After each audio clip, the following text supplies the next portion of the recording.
I'll be brave if you're brave. I'll be brave, but only if you're brave. And it could be just you and me. We'll be family. Just wait and see. Welcome, everyone who is able to join us this evening or this afternoon or this morning, wherever you may be watching from, during our Lung Cancer Living Room. I'm Danielle Hicks, Chief Patient Officer here at GO2 Foundation for Lung Cancer. And for those of you who may not be familiar with this programming, or maybe it's your first time, this is a support and education series that we at GO2 created specifically with patients and caregivers in mind, with the ultimate goal of bringing to you live and in real time educational talks from key opinion leaders in the lung cancer community, and really in a format, in a language that's easy for you to understand. As you guys may know or may have seen, we're going to be talking about living with small cell lung cancer tonight, treatments and advances, and we'll be focusing primarily on extensive stage small cell lung cancer, current treatments and advances being done in research. Tonight, we have with us Dr. Jared Weiss. He is Head and Neck Cancer Section Chief, Lung Cancer Section Chief, and Professor of Medicine at the University of North Carolina, Lineberger Comprehensive Cancer Center. Welcome, Dr. Weiss. We are so thrilled to have you with us tonight. And if you wouldn't mind, before we jump right into the program, and I will do time checks and be mindful of time because we have a lot to cover tonight, but can you tell us a little bit about why you chose lung cancer and specifically small cell lung cancer as a primary area of focus? I was actually very into the science of immunotherapy long before checkpoint inhibitors were a thing. And at the time that I was into this, the only cancers that was really relevant for was melanoma, a little bit renal cell cancer. And so, because of science interest, I was going to be a melanoma doc. And in fact, I chose my fellowship, moved from Boston to Philadelphia to learn from a particular melanoma mentor. And then, pretty much in my first week of fellowship, I met a lung cancer patient. Um, and it was this very intuitive feeling of, these are my people. This is who I want to serve. This is what I want to spend my life doing. Um, it was just such a strong feeling that I went with it. It's a happy confluence that in the last few years, immunotherapy has become a thing for lung cancer. It's brought my scientific love together with my human clinical love. A lot of that draw for me was that at the time I made this choice, nobody cared about lung cancer. I'm sorry to say it so bluntly, but some of my mentors held an intervention when I made a choice to do this. And for me, that was exactly the reason to do it. That someone needed to care about this.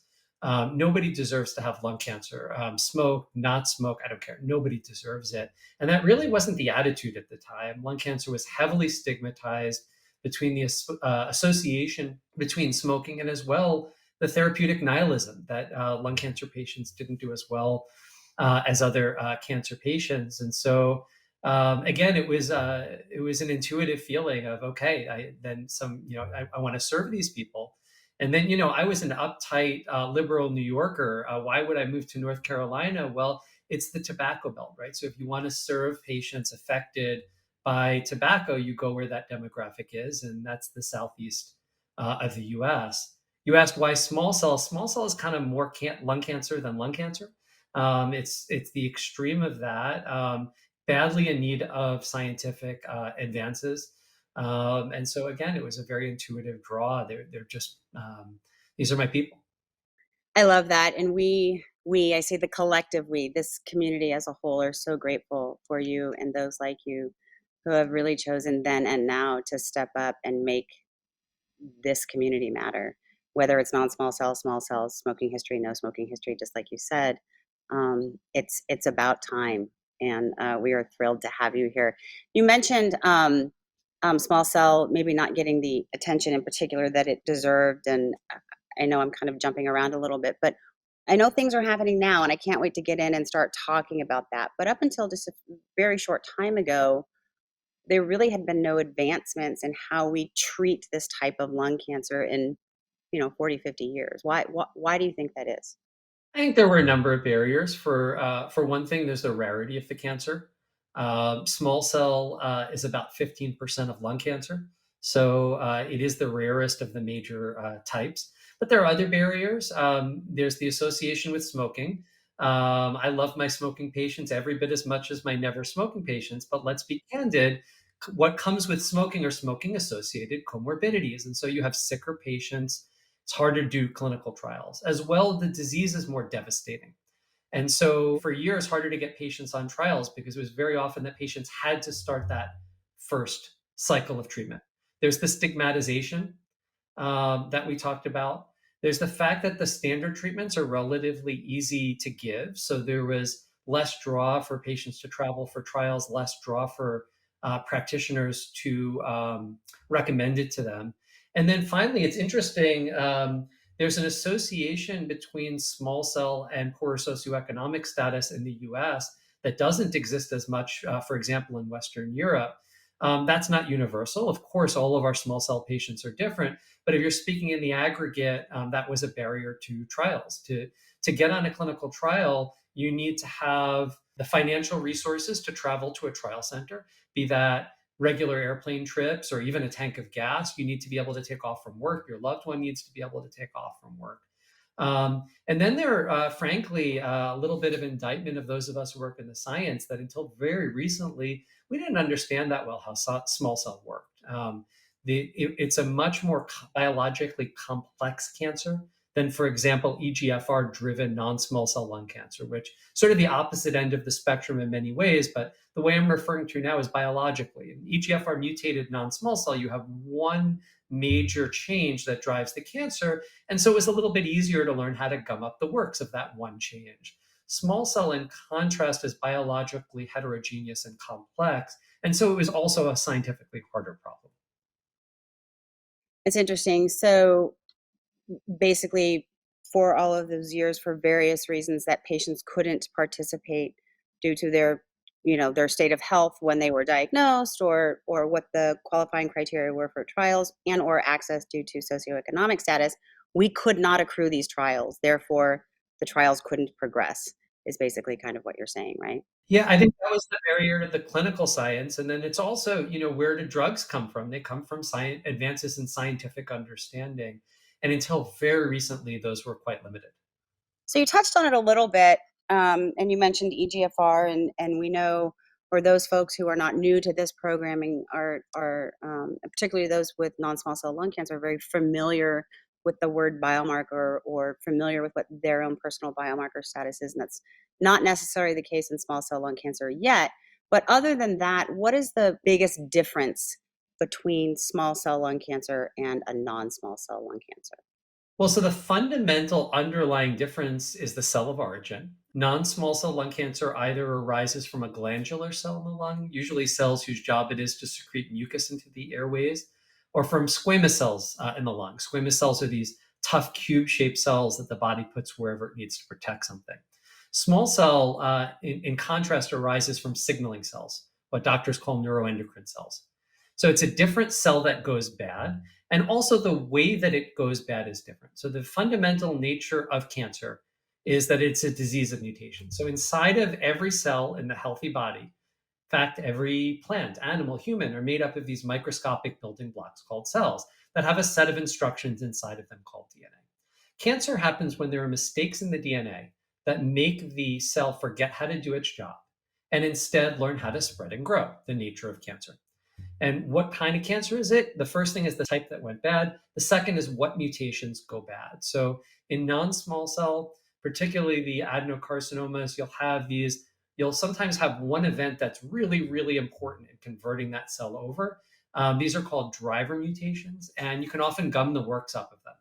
In contrast, small cell tends to have a more complex mutational landscape. It tends to be a lot of little mutations that add up.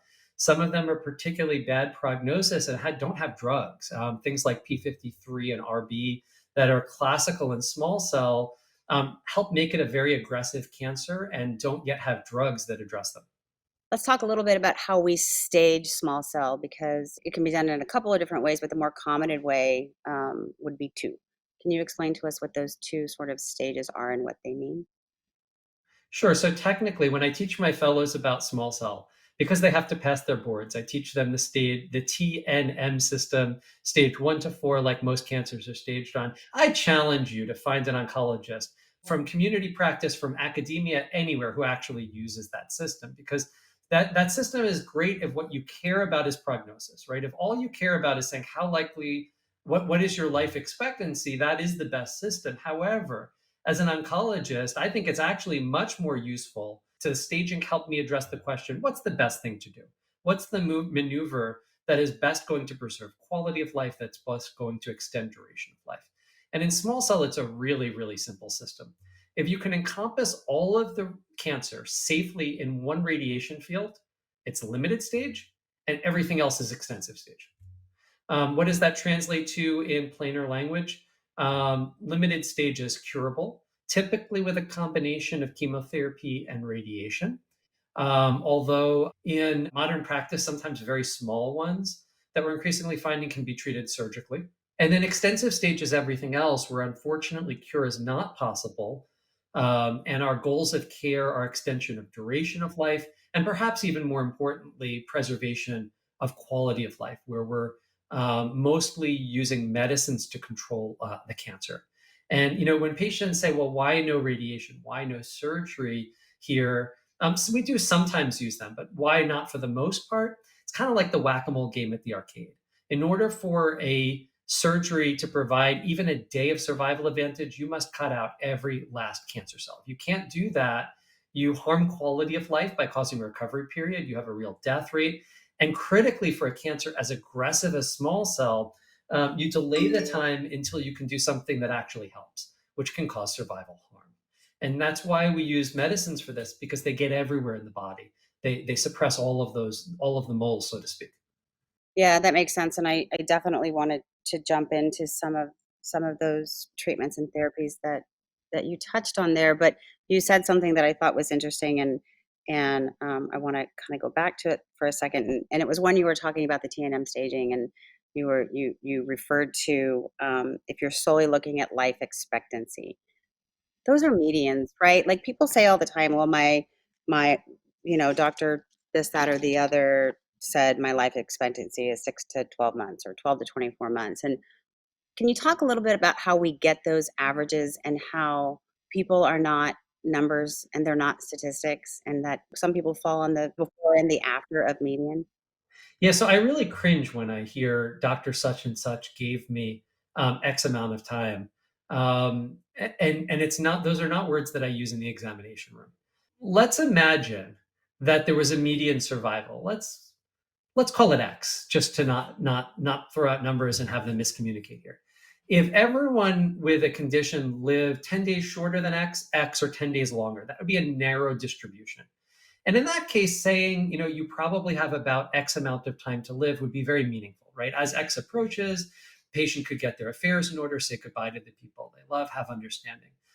The problem here is that's just not true. With lung cancer in general, including small cell, there's this massive spread from patients who unfortunately die very quickly to patients who live many, many years after therapy. And no doctor knows how long any patient is going to live. And in fact, people have rigorously looked at this. People make research careers out of everything. And people have looked at how good doctors and nurses are at predicting how long cancer patients are going to live. And two interesting things emerged from this. One is we're god awful at it. We have no clue. The other is that there was only one predictor of how good doctors or nurses were, and it was how well you know the patient. But the irony was you were better off knowing the patient less. The better you knew the patient, the less accurate your guess as how long they were going to live. We all work very hard to know our patients, so I hope I'm a bad predictor. Certainly, I would reflect back and say that I have been surprised in both directions many, many, many times. I'm not good at predicting how long people are going to live. Sometimes you have all the reasons in the world for optimism, and it's just not what happens.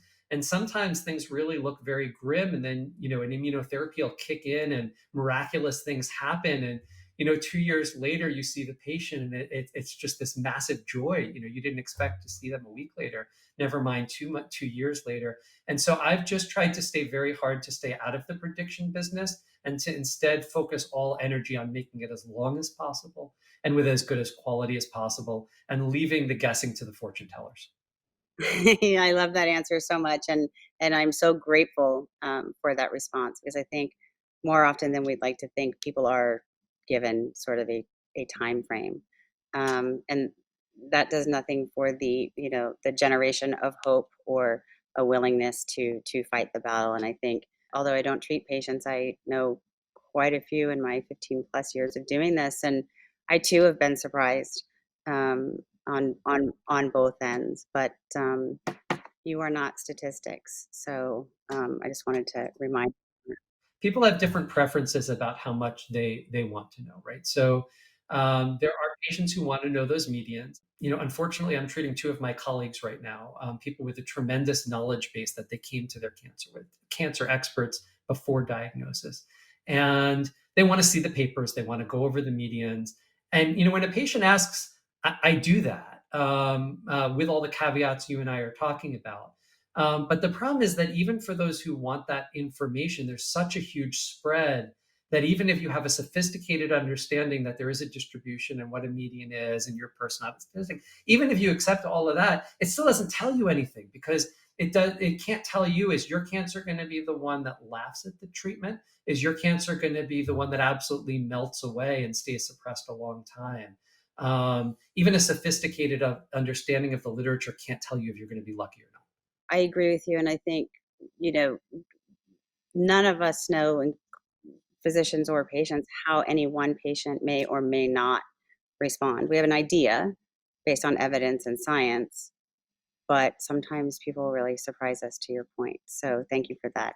So with that, as I said earlier in the programming, we are going to focus on this extensive stage or later stage treatments and advances. Most patients, as you all know, still unfortunately are being diagnosed at late stage, regardless of what type of lung cancer you have. So this also happens to be where a lot of the new and sort of exciting things are happening. How are we treating these late stage or extensive stage small cell lung cancer patients differently today than we did 5 or 6 years ago? And some of that involves chemotherapy, radiation, immunotherapy, as Dr. Weiss touched on, and of course, research and clinical trials. So I don't know if we want to start with traditionally how it was treated, and then kind of jump into some of the newer approvals and therapies for small cell.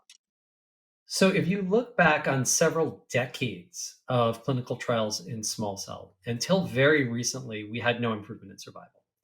So, it used to be that the first chemo regimen we gave for extensive stage small cell was a regimen called CAV. It's toxic, it's inconvenient for the patient. And we moved from that to carboplatin and etoposide, not because of a survival advantage. I wish there wasn't. Historically, that move happened for a toxicity advantage and a convenience advantage, but there actually was no move in survival. And actually, when I do CME lecturing, a lot of oncologists who grew up with that as the standard regimen are very surprised by that history, but I show them the curves. The first improvement we've had in survival in decades was the addition of immunotherapy to that standard chemotherapy regimen.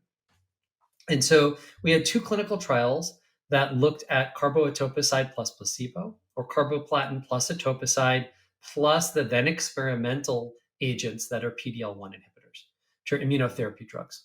And I'm going to put aside mechanism unless you ask me about it and stick to plainer English for the moment.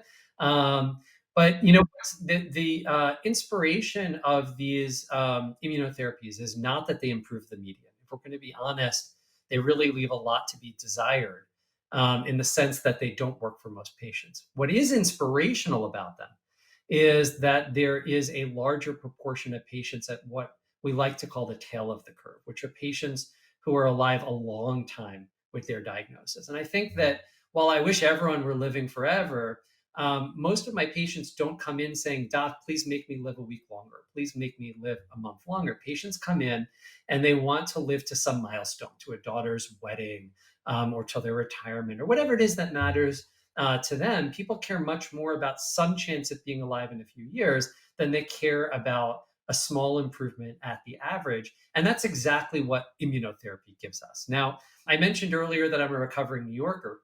I love pizza. I grew up on pizza. I like when I lecture to the research community. about the unmet needs and how I think we can do better, I make analogy from this advance to pizza. So my wife can tell you that when I have a first slice of pizza, I don't slow down. It actually makes me want the second slice more, right? Tasted good pizza. I'm hungry. I want more of that. And that's kind of what immunotherapy for me is. It's the first slice of pizza. It shows us what's possible. It shows us that if we get it right, it gives us this taste that we can get durable control in patients, perhaps even cures for some previously incurable patients. But it's still, I think, from a human perspective, leaves us unsatisfied, right? We don't want to be curing a small proportion of patients. We want to be curing most patients, if not everyone. And so we have that hint that it's possible. And now the research question is, how do we raise that up? How do we keep raising that up until we hit 100%? I know back in the early days of immunotherapy, there was, of course, the PD-1, PD-L1 conversations, which are still relevant today. And then there was this sort of idea of tumor mutation burden. And you said at the beginning um, that small cell lung cancer tended to be multiple mutations. Are we looking at tumor mutation burden anymore? Does that play a role here at all in small cell? So when I treat non-small cell lung cancer, understanding biologic markers, the molecular driver and the PD-L1, empower me tremendously to provide optimal therapy for the patient. At the current moment in time in the clinic, not in research, but in the clinic, there is absolutely no biomarker that helps in any way to do the right thing for small cell. Tumor mutation burden doesn't help. PD-L1 level doesn't help. We don't have it right now. So is it one of those things that we know it works when it works, we just don't know why? Is that, I mean, that's science, right? Yeah, I mean, I think we're starting to get some hints that'll get us there. So there's this really important work conceptually that looks at the transcription subtyping of small cell. I'm not going to nerd out on what that is, but what I do want to share is that this research shows four discrete biologic themes that seem to be driving small cell that look like they're four different cancers. It's very new. We don't yet know how to use this in the clinic. But when I spoke earlier that for years we didn't understand much about the biology and there was less hope of making advances, now we actually do have this major advance in the understanding of the biology. It may not be yet useful to me when I'm in the office with a patient, but these themes are so discrete that it gives me a lot of hope that we will. And in fact, we're starting to get some literature that these four subtypes may be differentially responsive to immunotherapy. Yeah, you shared that with me when we chatted a couple, 2, 3 weeks ago, and it was news to me. It was something that I had not heard of, and I think it's very exciting, particularly in this space where we don't currently have any biomarkers or good predictors of what the best, maybe first or second or even potentially third line therapies. Are there any biomarkers emerging in the treatment of small cell lung cancer? Is anything happening in that space similar to how it happened in non-small cell? Well, so there's the transcription subtypes I just mentioned. Oncologists subtype triple negative breast cancer, even though it has equally no meaning for what you do for the patient. It matters for research purposes. The same is true here. The other marker coming out has like the coolest name of any biomarker I've ever heard, Schlafen 11. Could just say that again and again all day. It sounds like it should be a treat for 7-year-olds. But Schlafen 11 seems to predict who benefits from the addition of a class of drugs called PARP inhibitors to chemotherapy. And there are clinical trials prospectively evaluating that idea right now. That's interesting. I think back to my early days in this space and really trying to kind of wrap my arms around what was happening in both non-small cell and small cell lung cancer. And of course, non-small cell made advances more quickly. And I just think back to a time when we didn't have anything in 2003 when lung cancer first became a really important, part of my life. I think all the EGFR stuff was still in trials, and I look at how far we've come in a fairly short amount of time, and it makes me really excited for the future of small cell lung cancer and how we will continue to evolve, make discoveries, and treat these patients. So some of this, we've touched a little bit on research, merging biomarkers, the four subtypes of small cell, and things that people are starting to kind of think more thoughtfully, I guess, about, for lack of a better way to put it, what is happening right now in small cell lung cancer that makes you really excited for the patients that you treat and other people diagnosed with small cell? So, there's a lot that's evolving in small cell. If I had to, highlight, there's really one thing that I would highlight that I'm most excited about for coming to the clinic relatively soon. And I have absolutely no involvement in this work. So I'm going to feel free to gush about it as much as I want with no conflict of interest. There's a new drug in a totally new class called BiTEs, called tarlatamab, that I'm really enthusiastic about. So the general class here is something that I would call personalized immunotherapy, which is looking at an individual person's cancer and actioning something on it. So we talked about mutations as changing the function of a cancer cell, right? But they actually also change the way the cancer cell looks. So there are some things presented on what's called the surfacome of the cancer cell, which is the cell surface. And there are some presented in what's called the immunopeptidome. That's going to obviously require a little explanation, but that's the where every cell presents to the immune system things it's making. It's kind of show and tell. Look at me, I'm making this. So that if this is something foreign, like say a viral protein, the immune system can say, hey, we have a problem here. You're a virus infected cell. You're a cancer cell. I got to kill you. And so these foreign elements present an opportunity, something that marks the cancer cells as different from self. This is a lot of what the off the shelf immunotherapy is about.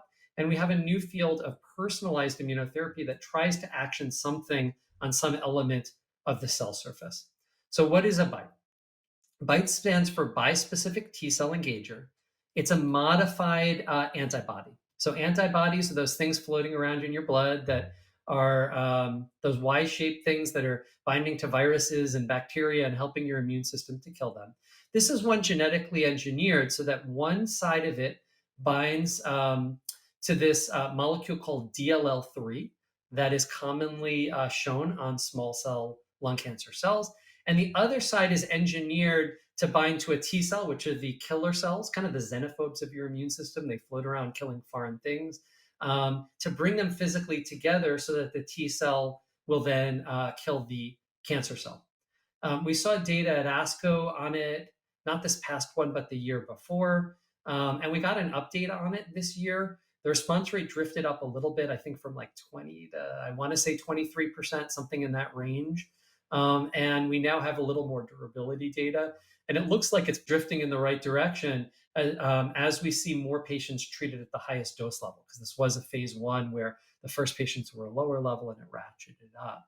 I think this is exciting in and of itself because I think this is going to become an approved therapeutic available for standard of care in clinic everywhere. But it's also, to come back to pizza, I think this is that first or second slice of pizza where it's teaching us what's possible, that we can action these specific foreign elements on the small cells to initiate an immune response. That's absolutely fascinating work, and I know probably way above the heads or the processing mechanisms for most of the folks that will watch this. But with that being said, I think the takeaway is there are exciting things happening in this space. And in a lot of places around this country and the world, I'm sure there's still, the clinical trials are still somewhat stigmatized. People are afraid of getting, their great grandfather's sugar pill. You mentioned a placebo earlier. How do you have those conversations with your patients? And what would you like those folks watching who may be interested but don't know a lot about clinical trials? Trials aren't right for everyone, and a specific trial might not be a good match for an individual patient. So I view this a little bit like matchmaking. Before I really answer your question, I'll comment that the placebo I mentioned before was standard therapy versus plus placebo versus standard therapy plus new drugs. Nobody was getting less than the standard in that trial. And we have strict ethical standards here. So there are multiple levels of vetting of clinical trials, right? So the first is there adequate scientific promise, right? When you combine the science with a little common sense, is there good reason to be excited that this can actually help people? That's vetted at many levels before a site will consider a trial. So someone proposes an idea. There's many levels of scientific vetting. It's vetted at the FDA to get something called IND, which is the FDA's permission to do a trial that they think it's sufficiently promising, ethical, and appropriate. Of course, you have to convince a funding source, be it a grant or a company, to give money to do this, right? These are fantastically expensive. So before a site even considers it, there have been a lot of vettings. But then, it might be helpful to walk through what happens from there to it being recommended to an individual person. So all across the country, in research groups like ours at UNC, when we have a trials offered to us, we'll sit down and we'll go through the science of each of the trials, and we'll say, is this promising? What is the most promising thing that, in our opinion, and we can be right, we can be wrong, but using our scientific knowledge, that we think is most likely to really be a home run for patients? And then we say, okay, what is known about side effects? Either because people have been treated, or because we can use the mechanism to try to predict how likely it is to have side effects. And then we look at how patient-friendly the trial is beyond efficacy and side effects. And then once the research group says, okay, this is the trial that we think is most scientifically promising to actually help people, acceptable for toxicity relative to efficacy, patient-friendly in terms of the demands on the patients, or the patient-friendliest of what's available to us. And we say, okay, we want to proceed with this. We think this is a good trial for our patients. Then it goes to a level of scientific vetting. At my institution, it's called a PRC committee that vets the scientific promise. If PRC gives their okay to it, then it goes to IRB, which vets the ethics and human subjects protection. And then if IRB accepts it, then and only then can you start up and actually consider it for an individual patient. Then comes the level of vetting, not of, is this a good trial? That's been accomplished, right? If you're an ethical place, you've already opened the trials you think are best in general. But then you have a human being in front of you, and you need to look at the biology of that person's cancer, their physical status, their strengths, their weaknesses, and most importantly, their values, and say, is this the trial I'm going to recommend for this individual person, right? If it's a trial that requires a lot of travel or long times in the chair, someone who can't afford the tank of gas to come in, that may not be the best fit for them. Something that is really cutting edge, totally new, first in man, may be exciting for one person who's a scientist and is exciting about what's cutting edge. For someone who's a little more skittish and wants things a little more established, maybe that's not the right fit for that person. And so there's a vetting process then that very much involves patient and family, of a conversation of not just, is this a good trial, but is this a good fit for the situation you find yourself in? And is this a fit for what you want, for your values? And so it's this many, many, many tiered vetting process of not only is this good, but is this good for you? Yeah, I love that too. I wish all of our small cell, lung cancer patients could just kind of funnel their way up into North Carolina and come see you, because I think a lot of what you've been Yeah, talking about I'm in today North Carolina. is so very important. I mean, you touched on goals of care and having that conversation. You talked about, making sure your patients understand, whether it's a clinical trial or what you're recommending for a treatment option, that they understand what it is you're suggesting, and you're having this informed sort of decision making conversation. And that does not always happen. I think what you've kind of gone over tonight is sort of the definition of what good looks like and what it should look like. And there's many reasons, that it may or may not in, various sort of places around the country and around the world. But I can't thank you enough. Yeah, and I think what I would say is demand it, right? So if patients who are able, it's good to get many opinions.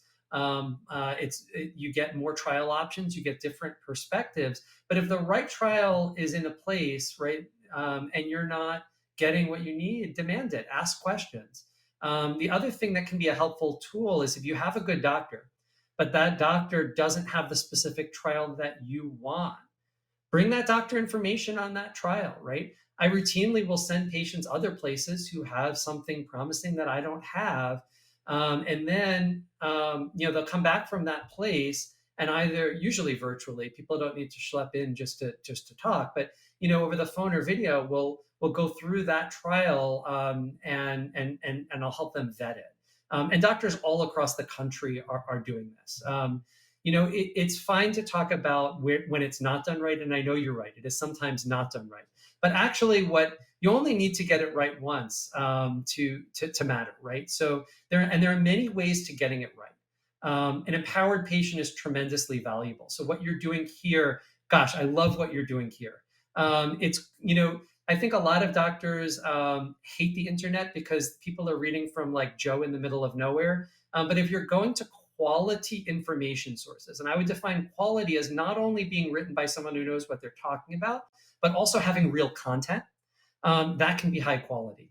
So, organizations like GO2, or I personally volunteer a lot of time for Cancer Grace, right? Anything that's going to be written by doctors and in plain English with actual real content, as opposed to saying talk to your doctor every 20 seconds, can be very helpful. And again, if, you only need to get it right for one good consult doctor. And that person can help you vet all the other options out there and answer questions. So you're absolutely right. It's not always done right, but it actually matters much more the success that you find. That one doc that you really interact well with, who answers your questions, who helps you vet trials, than all of the more limited interactions there may be out there.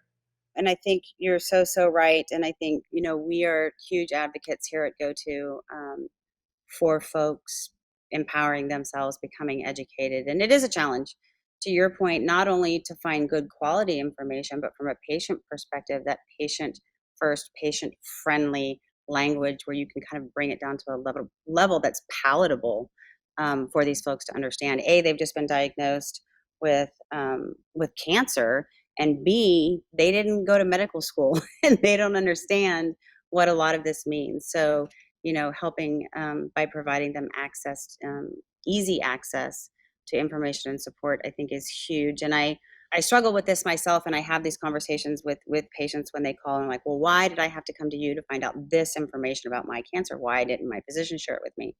Um, and I always kind of, my retort to that is always, you taught he or she something new today that they will now pass on to the next patient that comes into the door with a similar, scenario or situation. So, you know, don't be mad that you were the educator.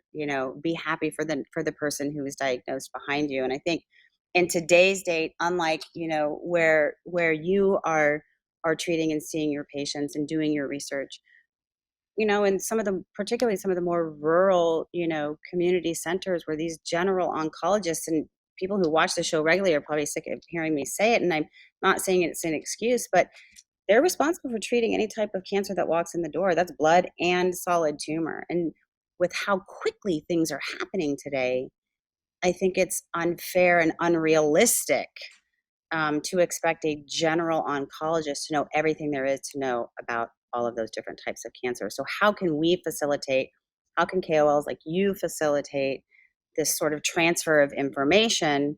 How can the patients facilitate it? So I see it sort of as all these sort of spokes on this wheel working together to hopefully get the best results we can for people diagnosed with lung cancer. Yeah, you hit the nail right on the head, right? The advances are coming at a fantastic pace. It is impossible. These are hardworking people. These people care, but it is absolutely impossible unless you're going to treat 2 patients a day and spend the rest of the day reading. It is absolutely impossible to keep up with the rapid advances in every cancer. But here's the thing. Again, it's what you get right that matters, not what happens wrong, right? In order for the right thing to happen for a patient, someone in the room has to know the right answer. It can be the doc, it can be the advanced practitioner, it can be the nurse, it can be the patient, their family, an advocate, right? But as long as the right thing is brought to the front, it doesn't matter how you got there, right? The right thing happens. And so, I think a lot of people assume that those of us that are so involved in advocacy or education, that it's all about comfort and knowledge and empowerment. All those things matter tremendously. But the truth is, it also comes down to the brass tacks of making the right thing happen. And an empowered patient can be a path to making the right thing happen. I could not agree more. Um, so, sort of take home from all of that is, um, have these conversations with your healthcare providers. Don't be afraid to ask questions. Don't be afraid to reach out to GO2 Foundation or other organizations out there that can help you navigate wherever it is you are, in your diagnosis or treatment, up to and including our lung match team, who can help facilitate clinical trial searches. I know that org is very difficult to manage and navigate. NCCN patient-friendly guidelines are less than patient-friendly for a lot of folks out there. So we, like I said, and others are here to help you. And if there's something we can't provide, obviously we have partners and resources to point you in the direction of. So before I am watching the clock, and one thing that I think is really important, it's near and dear to my heart. I'm very passionate about it when talking with people diagnosed with lung cancer, um, as something that they should be having conversations with their doctors with, and that's palliative or supportive care. Quite often, patients hear the word palliative, they automatically think hospice, and they're like, no, no, no, no, I don't want to have any conversations about that. But I want to get your take on palliative care, and then some information you shared with me, in particular about a drug helping to support fatigue, which is a huge sort of side effect for a lot of people going through treatment. The term palliative care really means, in its broadest sense, anything you do to make someone feel better. And I think in common use, it's anything other than what we do to knock the cancer down that makes people feel better, right? So when you give small cell, tends to be very chemo responsive, right? If you take someone in tremendous pain, struggling to breathe, near needing ventilation, you give them that first cycle of chemo, they may walk out of the hospital feeling 70, 80% of their normal self. So I guess you could call chemo palliative, but as the term is usually used, we mean it as anything other than the chemo, the radiation, the immune therapy, other than the things that knock cancer down.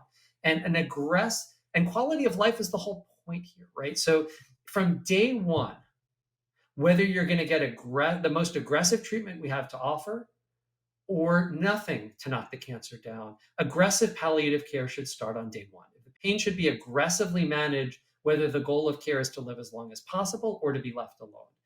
Itching, trouble breathing, right? And so this palliative care ideally is done from the very first moment of the first encounter. The term can also imply a specialist. There are people who dedicate their lives solely to the non-cancer reduction elements of palliative care. So the optimization of the pain medicines and other maneuvers to reduce suffering beyond pain, and that's all they do all day long. This can be really powerful, even if your oncologist is good at supportive care measures. It can be very useful, number one, because it brings another perspective of someone who thinks about that all day long, right? And when you think about one thing all day long, you do better than a generalist, right? So I'm very passionate about palliative care, but I have no doubt that the palliative care practitioners I collaborate with are better at it than I am. They think about it all day long, and they are smart, caring people. But number two is another benefit. Even if you have a doc who's thought about it for a long time, who spends a lot of time thinking about it, you only have so much time in the room with that doc, right?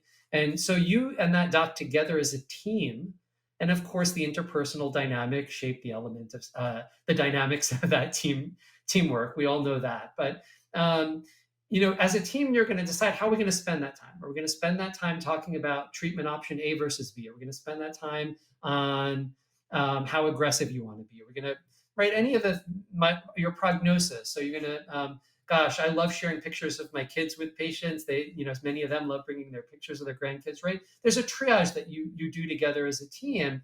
And we all know that there's never enough time.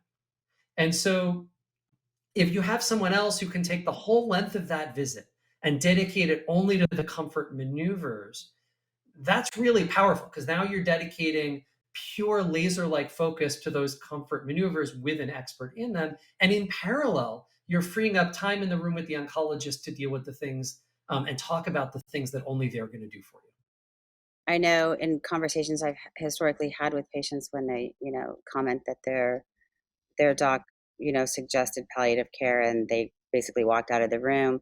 I think one of the things that patients or people diagnosed with lung cancer and other cancers, I'm sure, don't understand is exactly what you just said. These are meant to support and make you feel better from any side effects you may be having, nausea, vomiting, diarrhea, itching, I think, and there's all these things. There are ways that these specialists can help support you through that. And quite often, I think we have found that people are afraid to have the side effect conversation with their physicians for fear of being taken off the drug. Right. People are afraid that a shift to palliative care will imply that we're giving up or that we're hastening demise. Hospice and palliative care are not the same thing, right? Hospice is a decision that you're going to focus all energy on comfort. Palliative care is a decision that, in parallel with whatever else you want to do or not do, that comfort is important. And what's really fascinating here is that survival actually improves, not gets harmed with palliative care. So there's a really cool study done by Jennifer Temmel where she randomized patients to palliative care from day one or to palliative care whenever the doc thought it was right to refer, right? Standard practice. And not only were people more comfortable on the palliative care, as common sense would suggest, they lived longer. Interesting. And I know we did talk a little bit earlier about stigma. I think early in the programming you discussed it, but this is still a very real thing for a lot of folks. And I think you and I both want to make sure um, that our community knows that we are not stigmatizing, we are not judging, nobody is pointing fingers, and that you should not be afraid or feel bad or feel guilty or like this is your fault. That Dr. Weiss and others are here um, to help support and care for you. And I don't really know, and I think a lot of people have tried to figure out the best way to fight this stigma, and we're all coming at it from different angles, which I think is great. But we still aren't the people sort of sitting back in the shadows that are truly feeling um, stigmatized, and how that impacts their care and their journey. I think is really tragic. We are here to empower. The work that we've been doing over the last year and a half or so in small cell has been really fantastic and rewarding. And we began our small cell lung cancer initiative early in 2021 with the goal really of educating, supporting, and engaging the small cell lung cancer community, not only for improved outcomes and quality of life, but to really generate a community, an empowered community around this type of lung cancer. So if you're watching and you have not reached out to us for information on what it is we have to provide from a support and education standpoint as it pertains to small cell, please consider doing so. My colleague Amy Camp Schroeder oversees this program. She is a lovely, fantastic woman who's very passionate about the work that is being done in small cell, and in particularly the people who are living with it. So you've seen our helpline number flash on the screen. You know, off and on throughout tonight's programming, and that can be your entrance in, and we're happy to get you whatever it is you might need. I want to give a huge, huge, huge thank you to Dr. Weiss for coming out and talking to us this evening.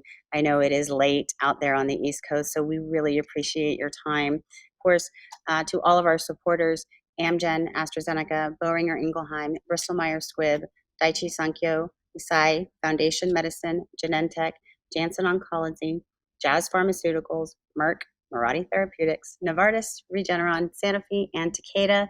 Thank you so much for your never-ending support year after year for this much needed and important programming. Until next time, we'll see you guys soon. Oh, I'll be brave if you're brave. I'll be brave, but only if you're brave. And it could be just you and me. We'll be family. Just wait and see.